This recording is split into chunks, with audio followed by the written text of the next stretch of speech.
இன்றைக்கி நமக்கு சாப்டர் புதுசு, அதாவது 7/8/2026. இன்றைக்கி நம்ம என்ன பார்க்க போகிறோம் அப்படின்னா நிகழ்தகவு. டிஎன்பிஎஸ்சியில் நிகழ்தகவு அப்படிங்கிறது ரொம்ப இம்பார்ட்டண்டான ஒரு விஷயம். இதில் 1 or 2 மார்க்ஸ், ஒரு மார்க் இல்லைன்னா 2 மார்க் கம்பல்சரி நமக்கு கிடைக்கும். சரிங்களா? அதில் என்னென்ன கிடைக்கும் அப்படிங்கிறத எக்ஸ்ட்ராக்ட் பண்ணி நான் கீழே எழுதி வச்சுருக்கேன். சரி, பார்த்துடலாமா? ரைட், தொடர்ந்து ஸ்கிப் பண்ணாமல் பாருங்கள். ஏன்னா நிறைய ட்ரிக்ஸ் இருக்கிறனால எது உங்களுக்கு வேணுமோ அந்த இடத்துல நீங்கள் ஸ்கிப் பண்ணும்போது அது புரியாமல் போகலாம். ஓகே, ரைட், பார்க்கலாமா? ஃபஸ்ட்டு நாணயம் அப்படின்னு ஒரு கணக்கு இருக்கும். இந்த நாணயத்தில் எப்படி கொடுப்பாங்க அப்படின்னா, ஒரு நாணயம் சுண்டப்படும் போது அப்படின்னு கேட்பாங்க, 2 நாணயம் சுண்டப்படும் போது அப்படின்னு கேட்பாங்க. இப்போ நாணயம் சுண்டும் போது அப்படின்னு சொன்னாலே என்ன அர்த்தம்னா, எத்தனை நாணயம் இருக்குது? ஒரு நாணயம் இருக்கா? ஸோ அதனால் 2/1. 2/1ன்னா நமக்கு 2 தான். அப்போ நிகழ்தகவு நமக்கு 2 தான் கிடைக்கும். ஓகேவா?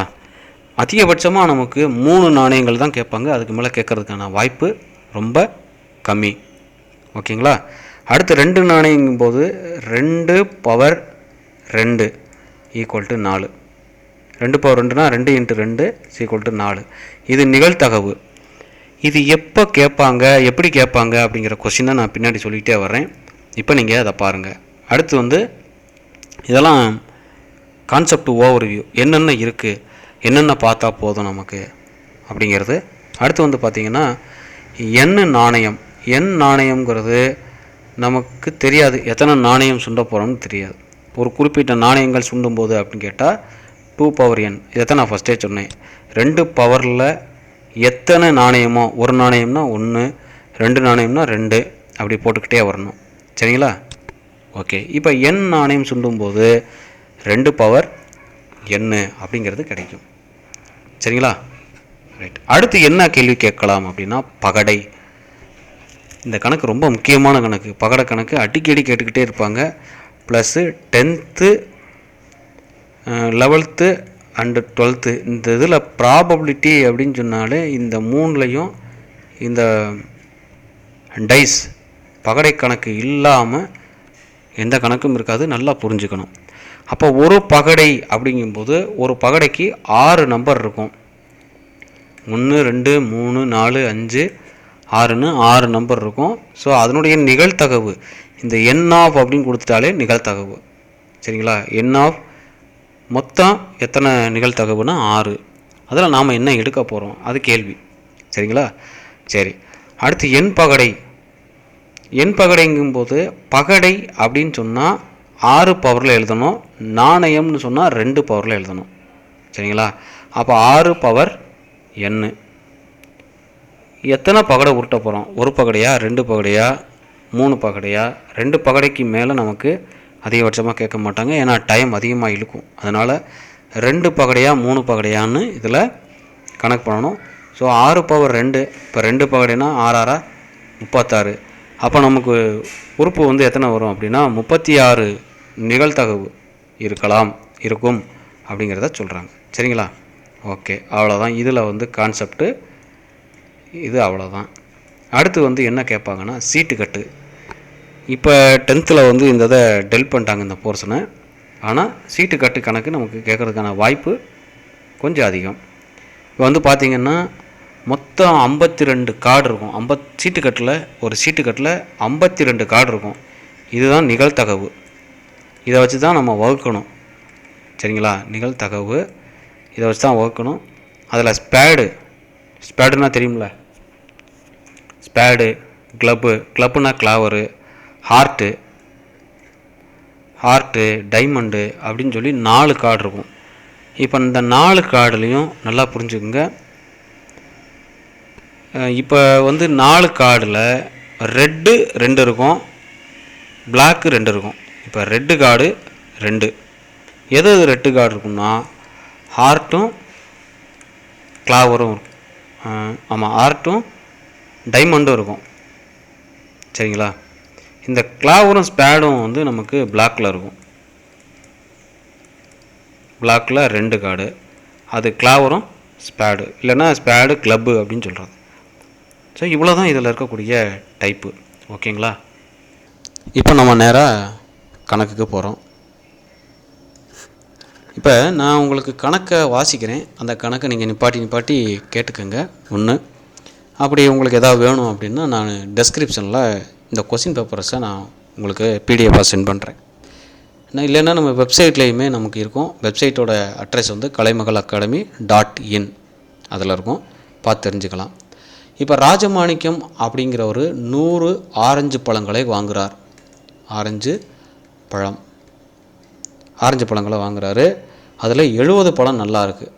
70 பழங்கள் நன்றாக உள்ள பழங்கள், இல்லைன்னா நல்ல பழங்கள்,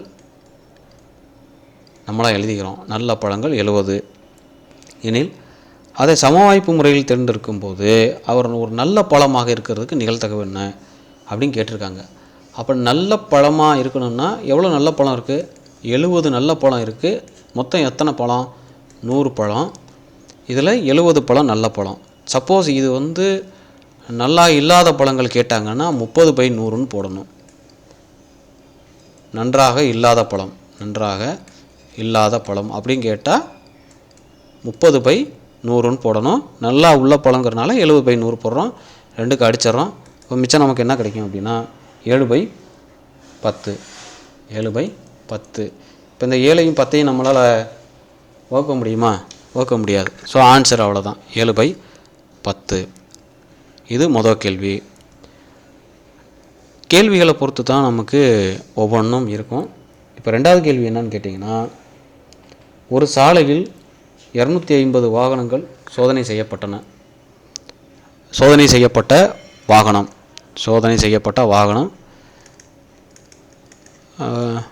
250, மொத்தம் 250 வாகனம் சோதனை செஞ்சுருக்காங்க. அதில் 230 வாகனங்கள் வந்து பழுது இல்லாத வாகனம், நல்லா இருக்கக்கூடிய வாகனம், நல்லா இருக்கும் வாகனம். சரிங்களா? பழுது இல்லாமல் இருக்குது அப்படின்னா அவங்க என்ன கேட்குறாங்கன்னா, சமவாய்ப்பு முறையில் ஒரு வாகனத்தை தேர்வு செய்யும்போது அது பழுதானதாக இருக்கணும். இப்போ கேள்வி வந்துருச்சுங்களா? 230 பழுது இல்லாமல் இருக்குது. அப்போ பழுதாக இருக்கிறது எவ்வளோ இருக்கும்? 20 தானே இருக்கும். அப்போ 20/250. அப்போ 2ஐயும் அடிச்சிட்றோம். ஒரு ஜீரோ அடிச்சிட்றோம். அப்போ 2/25. 2 25ஆல் அடிக்க முடியாது, 25 2ஆலையும் அடிக்க முடியாது. ஸோ நமக்கு ஆன்சர் என்ன கிடைக்குது? அவ்வளோதான், 2/25. நிகழ்தகவு ரொம்ப ஈஸியான கேள்வி தான். இப்படி தான் இருக்கும் கணக்கே. சரிங்களா? அடுத்து ஒரு 3வது கணக்கு பார்த்துருவோமா? ஓகே. இதில் ஒரு பெரிய அட்டவணை கொடுத்து அதிலேருந்து கேட்கலாம். இதில் அட்டவணை கணக்கும் அடுத்து பின்னாடி நம்ம பார்ப்போம். ஒரு கல்லூரியில் பயிலும் மாணவர்கள் மற்றும் ஆசிரியர்கள் 350 பேரினுடைய விவரங்கள் அட்டவணைப்படுத்தப்பட்டுள்ளனன்னு சொல்லி அட்டவணை கணக்குகள் ஒரு அட்டவணை கொடுத்துட்டு அந்த அட்டவணையிலேருந்து நமக்கு கேள்வி கேட்பாங்க. ஸோ அது நமக்கு தெரிஞ்சிருக்கணும். அந்த அட்டவணை கணக்கெலாம் நான் உங்களுக்கு பின்னாடி போட்டு தரேன். இப்போ ஒரு வேட்பாளர் தேர்தலில் வெற்றி பெறுவதற்கான நிகழ்தகவு 0.85. நல்லா கவனிச்சுக்குங்க, இது நிகழ்தகவு 0.85 எனில் அவர் தேர்தலில் தோல்வி அடைவதற்கான நிகழ்தகவு என்ன? இதான் கேட்குறாங்க. அப்போ கேள்வி நல்லா புரிஞ்சுக்கணும். இது நிகழ்தகவு அப்படின்னு கொடுத்துருக்கறதுனால இது எதுலேருந்து கழிக்கணும்னா 1லேருந்து கழிக்கணும். 0.85. ஏன் அப்படின்னா கேள்வி விதம் 2 இருக்கும். ஒன்று டைரெக்டாக இருக்கும், இன்னொன்று நிகழ்தகவு கொடுத்துருப்பாங்க. இப்போ நிகழ்தகவு அப்படின்னா நடைபெறுபவை பை மொத்த மதிப்பு, அப்படி தான் நம்ம எழுதுவோம். நடைபெறுபவை பை மொத்த மதிப்பு. இதில் இப்போ இந்த நிகழ்தகவு நமக்கு கொடுத்துட்டாங்க. அப்போ தோல்வி விடுறதுங்க கேட்கும்போது 1லேருந்து கழிச்சிடணும். அப்போ இங்கே எப்படி கழிக்கிறதுனா 1.00 0.85 இப்படி தான் கழிக்கணும். 0ல் 5 போகாது, அதனால் இங்கேருந்து வாங்குகிறோம். 10 9 இங்கே 0, 10ல் 5 போக 5, 9ல் 8 போச்சுன்னா 1 0. ஸோ 0.85 15. தோல்வி அடைவதற்கான நிகழ்தகவு 0.15. சரிங்களா? இவ்வளோதான். இப்படி கேள்விகள் வந்து நமக்கு சின்ன சின்ன கேள்விகள் மாறி மாறி வரும். கொஞ்சம் கவனமாக எழுதணும். இப்போ அடுத்தடுத்து கேள்விகள் கொடுத்துருக்காங்க. எப்படி கொடுத்துருக்காங்கன்னா 4, 6, 8 என்ற எண்ணை இலக்கங்களாக கொண்டு ஒரு 2 இலக்க எண் அமைக்கப்படுகிறது. அவன் 64 விட பெரியதாக இருப்பதற்கான நிகழ்தகவு என்னன்னு கேட்குறாங்க. பாருங்களேன், 4, 6, 8 இதை வச்சு நம்ம நம்பர் எழுதுகிறோம். எப்படி எழுதுகிறோம்னா 4, 6, 8னா ஃபஸ்ட்டு 46ன்னு எழுதலாமா? அடுத்து 48 எழுதலாமா? 64, அடுத்து 68, அடுத்து 84, அடுத்து 86. இதுக்கு மேலே நம்ம எழுத முடியாது. அவ்வளோதான். இப்போ இவங்க இதில் மொத்த மதிப்பு எவ்வளோ இருக்குது? 6 மதிப்பு இருக்கா? 1, 2, 3, 4, 5, 6 6 மதிப்பு இருக்கா? NF 6. இவங்க என்ன கேள்வி கேட்குறாங்க? 64 விட அதிகமானதாக இருக்கணும். அப்போ 64 விட அதிகம் வந்து 3 இருக்கா? அப்போ NF வந்து 3. ஓகேங்களா? அப்போ நிகழ்தகவு நம்ம எப்படி எழுதுகிறோம்? தகவு NF by NF S. NF எவ்வளவு? 3/6 அடிச்சிங்கன்னா 1/2ன்னு வரும். ஓகேவா? இதுதான் ஆன்சர், 1/2. அவங்க கேட்டிருக்க கேள்வியே அவ்வளோதான். இப்போ அடுத்த கேள்வி என்ன அப்படின்னு கேட்டிங்கன்னா, அசோக் என்பவரிடம் ஒரு 20 ரூபாய் நாணயம் 20 1 ரூபாய். அப்போ 1 ரூபாய் நாணயம் வந்து நமக்கு 20 ரூபா இருக்குது. இது எண்ணிக்கை எவ்வளோ இருக்குது அப்படிங்கிற எண்ணிக்கை. சரிங்களா? அடுத்து 2 ரூபாய் நாணயம் வந்து 15 இருக்குது. அடுத்து 5 ரூபாய் நாணயம் வந்து 5 இருக்குதுன்னு வச்சுங்களேன். மொத்தம் எவ்வளவு நோட்டு இருக்குன்னு பார்க்குறோம். மொத்த நோட்டு என்னுடைய எண்ணிக்கை எவ்வளவு? 20, 15, ஒரு 5, 30, 40 நோட்டா? மொத்த நோட்டுகள் வந்து 40. மொத்த நோட்டுகள் 40 எனில் அது ஒரு 5 ரூபாய் நாணயமாக இல்லாமல் இருப்பதற்கான நிகழ்தகவு. அப்போ 5 ரூபா மட்டும் இருக்கக்கூடாது, மற்ற எது வேணாலும் இருக்கலாம். அப்போ எவ்வளோ இருக்குது மிச்சம்? 35 நோட்டு இருக்கா? பை மொத்தம் எவ்வளோ நோட்டு? 40 நோட்டு. இப்போ அடித்து பாருங்கள். 7 5 35, 8 5 40. ஸோ 7/8 ஆன்சர் இவ்வளோ தான். ஓகேங்களா? ஒவ்வொரு கணக்கையும் நம்ம எப்படி அப்ரோச் பண்ணுறோம் அப்படிங்கிற விதத்தில் தான் நமக்கு மார்க்கு கிடைக்கிற விஷயம் இருக்குது. ஏன்னா நமக்கு டிஎன்பிசியை பொறுத்த வரைக்கும் டைமிங் ரொம்ப லெஸ்ஸாக இருக்கும். ஒரு சம்முக்கு நம்ம எவ்வளோ நேரம் ஒதுக்கலாம் அப்படின்னா அதிகபட்சமாக போனால் 30 செகண்ட் தான். அப்போ பார்த்தோன்னே நம்ம டக்குன்னு எழுதுகிற அளவுக்கு இருக்கணும். அதில் ப்ராபபிலிட்டி வந்து ஈஸியாக எழுதிடலாம், நிகழ்தகவு. சரிங்களா? சரி, அடுத்த கணக்கு பார்ப்போம். இப்போ 52 சீட்டுகள் கொண்ட ஒரு கட்டிலிருந்து ஒரு சீட்டு சமவாய்ப்பு முறையில் தேர்ந்தெடுக்கப்படுகிறது எனில் அது ராணி சீட்டாக இருக்க நிகழ்தகவு என்ன? இப்போ கேள்வியே இவ்வளோ தான். இது கொஞ்சம் நம்ம பிரீஃபாக பார்க்கணும். இப்போ சீட்டு கட்டில் வந்து 1லேருந்து 1 2 3 4 இந்த 1ன்னு இருக்காரு, அதுக்கு பதிலாக ஏன்னு இருக்கும். 4 5 6 7 8 9 10 11 இருக்காது, அதுக்கு பதிலாக ஜாக் இருக்கும், குயின் இருக்கும், கிங் இருக்கும். இது மொத்தத்துக்கு நீங்கள் என்னங்கன்னா 13 கட்டு இருக்கும். அதாவது 13 நம்பர் இருக்கும். இந்த 13 நம்பரில் 1லையும் 4 சீட் இருக்கும் எல்லாத்துலேயுமே. சரிங்களா? அப்போ ஜாக்கில் 4, குயினில் 4, கிங்கில் 4, அப்போ இதில் 4, இதில் 4, இதில் 4, இதில் 4 அப்படி 13 நாளாக நமக்கு எவ்வளோ வரும்? 52 சீட் வந்துருச்சா? ஸோ இவங்க கேட்குற கேள்வியை நல்லா பார்த்துக்குங்க.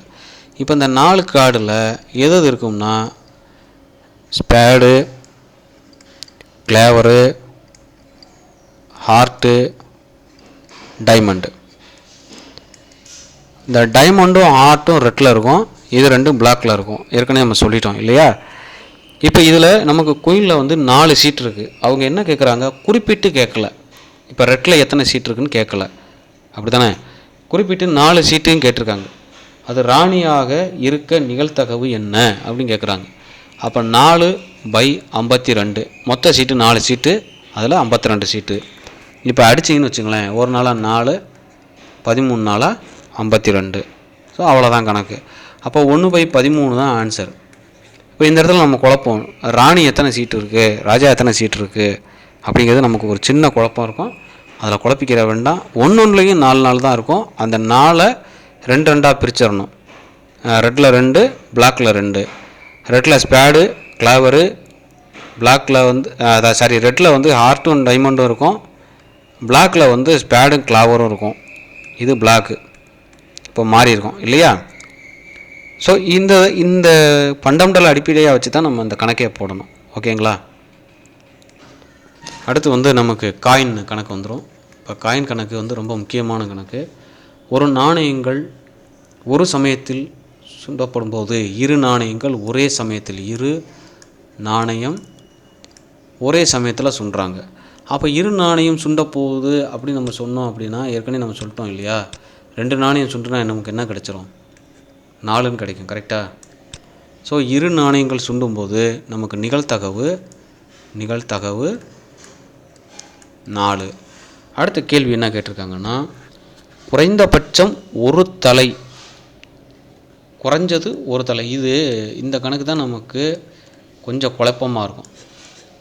குறைந்தது ஒரு தலை, அப்போ அதிகமாக எத்தனை தலை இருக்கலாம்? 2 தலை இருக்கலாம் இல்லையா? அப்போ 1 இருக்கணும், 2 இருக்கணும். 1 ஆர் 2 ரெண்டுமே இருக்கணும். 1 இருக்கணும், 2 இருக்கணும். அப்போ குறைந்தது ஒரு தலை. அப்போ நம்ம நிகழ்தகவு எழுதும்போது எப்படி எழுதுவோம்? 2 தலை இருக்கும், ஒரு தலை ஒரு டெயில் இருக்கும், ஒரு டெயிலு ஒரு ஹெட் இருக்கும், ரெண்டுமே டெயில் இருக்கும். அப்போ குறைந்தது ஒரு தலை, அப்போ குறைஞ்சது ஒரு தலையாக இருக்கா எல்லாத்துலேயுமே? இப்போ மொத்தம் எத்தனை இருக்குது? 3 இருக்கா? 3/4. ஏன்னா மொத்த நிகழ்தகவு 4, அதில் நமக்கு 3 கிடைக்குது. ஸோ 3/4. அப்போ ஆன்சர் 3/4 தான். இப்போ அதிகபட்சமாக ஒரு தலை அப்படின்னு சொன்னால் இது 2 தான் இருக்கும், அதிகபட்சமாக 1. அதுக்கு இடையில நம்ம எடுத்துக்கக்கூடாது, 2 தலையை எடுத்துக்கக்கூடாது. அதிகம்னா 2 எடுத்துக்கக்கூடாது, குறைந்ததுன்னா 2 எடுத்துக்கலாம். அவ்வளோதான். இதுதான் கணக்கே. சரிங்களா? அடுத்த கேள்வி போயிடலாமா? ஒரு நாளைக்கு நமக்கு நிறைய கேள்விகள் பார்க்கணும். நம்ம கொஞ்சம் கொஞ்சமாக பார்த்துக்கிட்டு இருக்கோம். இதில் நமக்கு டைமிங் ரொம்ப அதிகமாகிறதுனால நம்ம கொஞ்சம் பொறுமையாக நீங்கள் பார்க்கணும். சரியா? ஒரு பகடை உருட்டும் போது, ஒரு பகடை நல்லா கவனிச்சுக்குங்க. பகடை 1 உருட்டும் போது நமக்கு நிகழ்தகவு எத்தனை இருக்கும்? 6 இருக்கும். 4, 5, 6. அப்போ இது 3ஐ விட பெரியதாக இருக்கிறதுனா 1, 2, 3. கேள்வி அதான், 3ஐ விட பெரியதாக இருக்க நிகழ்தகவு என்ன? அப்போ 3 மொத்தம் எவ்வளவு? 6. இப்போ அடிச்சிங்கன்னா 1 3 3, 2 3 6. அப்போ 1/2. ஆன்சரு 1/2 தான் கணக்கு. இவ்வளோ தான். இதில் எவ்வளோ நேரம் ஆகுது? நமக்கு ஒரு 30 செகண்டுக்குள்ளே நம்ம போட்டு முடிச்சிடலாம் கணக்கை. சரிங்களா?